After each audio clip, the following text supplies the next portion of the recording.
Então eu fiquei me perguntando qual foi a motivação que Daniel teve em manter-se puro. Daniel era um jovem nobre de Judá que foi levado cativo à Babilônia. E Daniel, ele viveu na época em que o rei que estava reinando em Judá, o nome dele era Jeoaquim. E estudando a palavra, eu pude perceber que Jeoaquim foi um rei que não fazia a vontade do Senhor. Assim como quase todos os reis que vieram antes dele e depois dele, também foram reis que não faziam a vontade do Senhor. Foram reis que eram idólatras, que deixaram de adorar Deus para adorar a outros deuses. E em consequência disso, todo o povo de Israel, todo não, a maioria, porque teve alguns que não se corromperam, mas quase todo o povo de Israel também se corrompeu. Começaram a ter práticas imorais, começaram a desobedecer ao nosso Senhor. E existiam profetas naquela época de Daniel, do rei Jeoaquim, que diziam: se arrependam, porque se vocês não se arrependerem, vocês serão levados cativos à Babilônia. Os profetas avisavam. Mas nem o rei dava ouvido aos profetas, e muito menos o povo dava ouvido aos profetas. Então eu fiquei perguntando, poxa, Daniel era jovem, quando ele vivia em Israel, vivia no meio de um povo que só fazia coisa errada.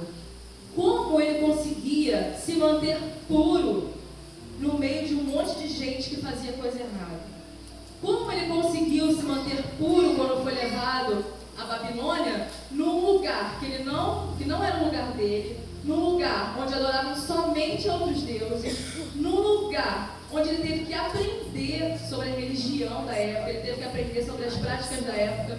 Como ele conseguiu se manter puro, mesmo diante de todas essas coisas? E aí veio à minha mente também, como hoje em dia no mundo, com tantos pecados, com tantas facilidades de moralidades sexuais, de prostituição, de mentira, de roubo, de ganância, de tudo que é ruim à nossa frente, nas nossas mãos, como você pode vir a uma campanha buscar por purificação? Qual foi a motivação que te trouxe aqui nessa noite para buscar o Senhor por purificação? Num mundo que você poderia estar aí, carnalmente aproveitando tudo, você está aqui, buscando ao Senhor. Então eu queria falar sobre purificação nessa noite. Será que você realmente sabe o que é purificação? E o que veio à minha mente pensando sobre isso foi em relação à purificação da água. Todos aqui sabem, né, como é que a água ela é purificada, né? A água que nós bebemos hoje em dia, ela vem de rios, canais.